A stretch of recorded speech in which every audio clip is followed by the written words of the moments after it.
Goma, Democratic Republic of Congo. The Rwanda-backed rebels who seized eastern Democratic Republic of Congo's key city of Goma announced a unilateral ceasefire in the region Monday for humanitarian reasons, following calls for a safe corridor for aid and hundreds of thousands of displaced people. The M23 rebels said the ceasefire would start Tuesday. The announcement came shortly after the UN Health Agency said at least 900 people were killed in last week's fighting in Goma between the rebels and Congolese forces. The city of 2 million people is at the heart of a region home to trillions of dollars in mineral wealth and remains in rebel control.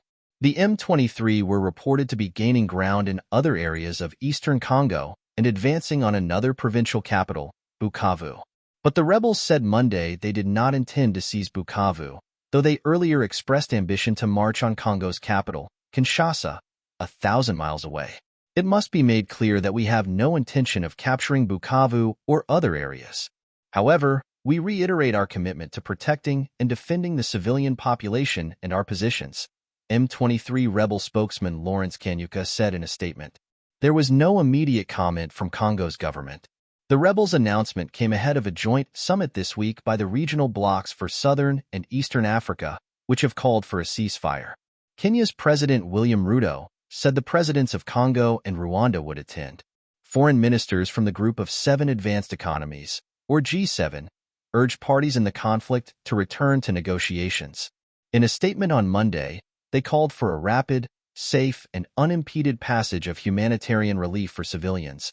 Congolese authorities have said they are open to talks to resolve the conflict, but that such a dialogue must be done within the context of previous peace agreements. Rwanda and the rebels have accused the Congo government of defaulting on previous agreements. The M23 rebels are backed by some 4,000 troops from neighboring Rwanda, according to UN experts, far more than in 2012 when they first briefly captured Goma then withdrew after international pressure. They are the most potent of the more than 100 armed groups vying for control in Congo's east, which holds vast deposits critical to much of the world's technology. The latest fighting forced hundreds of thousands of people who had been displaced by years of conflict to carry what remained of their belongings and flee again. Thousands poured into nearby Rwanda.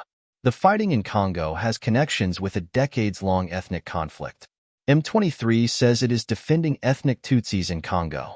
Rwanda has claimed the Tutsis are being persecuted by Hutus and former militias responsible for the 1994 genocide of 800,000 Tutsis and others in Rwanda.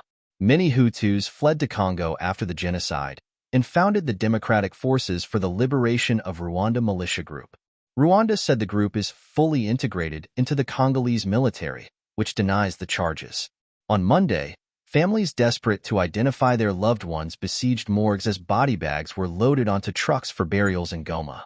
A weeping Chiza Nyanyizi recalled how her son died from a gunshot injury after a bullet went through his chest. His entire chest was open, Nyanyizi said. Louise Shalakoma said her son's body could not be immediately recovered from the streets because a bomb detonated as people tried to retrieve it. My God, my fourth child. When I saw that he was dead, I said, Lord, what am I going to do? She lamented. This M23 war came for me in Goma,